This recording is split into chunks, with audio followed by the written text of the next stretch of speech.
Welcome to Mount Sinai Live. We stream smart healthcare information that's simple to understand so New Yorkers can improve their health. I'm physical therapist Jimmy McKay, and I'm your host. Today we'll be learning more about colorectal cancer. To help us with that, let's bring in a professor of medicine and oncological sciences and the director of the GI Fellowship Program at the Icahn School of Medicine here at Mount Sinai. Let's welcome in Dr. Stephen Itzkowitz. Dr. Itzkowitz, welcome to Mount Sinai Live. Thanks very much. Well, let's start here. It is Wear Blue Day, and I did wear my appropriate blue, and that aims to draw attention and awareness to colorectal cancer. So let's start there. What is colorectal cancer?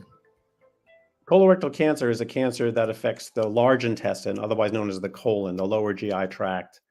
It starts off initially as a polyp, a precancerous lesion that can easily be removed if it's detected.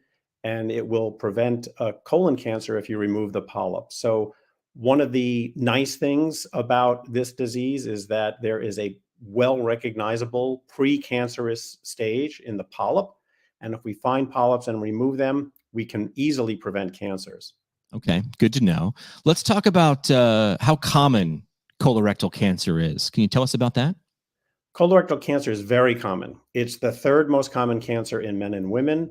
About 150,000 cases per year, and about 50,000 people will die every year of colorectal cancer, which is unfortunate because it's such a preventable cancer. Some people argue that it may be the most preventable cancer. All right, so you talk about prevention, so let's bring up our next question.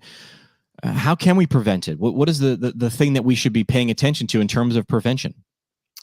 The most preventive thing you can do is to get screened for colorectal cancer. There's several types of screening tests. Of course, colonoscopy is something everybody's heard about. It's very effective because not only will it detect polyps, but it can remove polyps right then and there. But there are non-invasive stool-based tests which can be done at home, which are also very effective.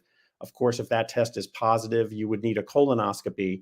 But all screening tests that are recommended for colon cancer screening have been shown to be effective, and you should just make your choice, but do one of them because not screening is much more hazardous than screening.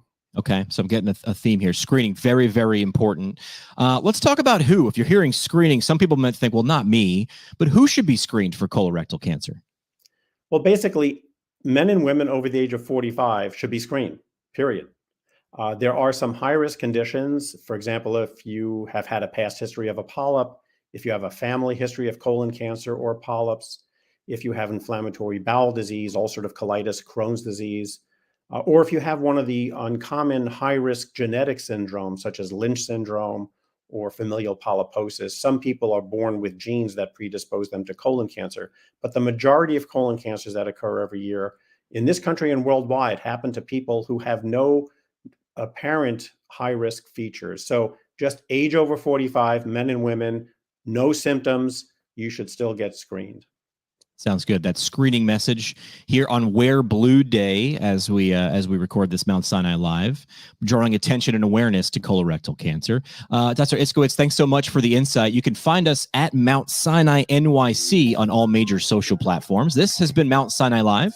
We stream smart healthcare information that's simple to understand so New Yorkers can improve their health. Thanks for watching.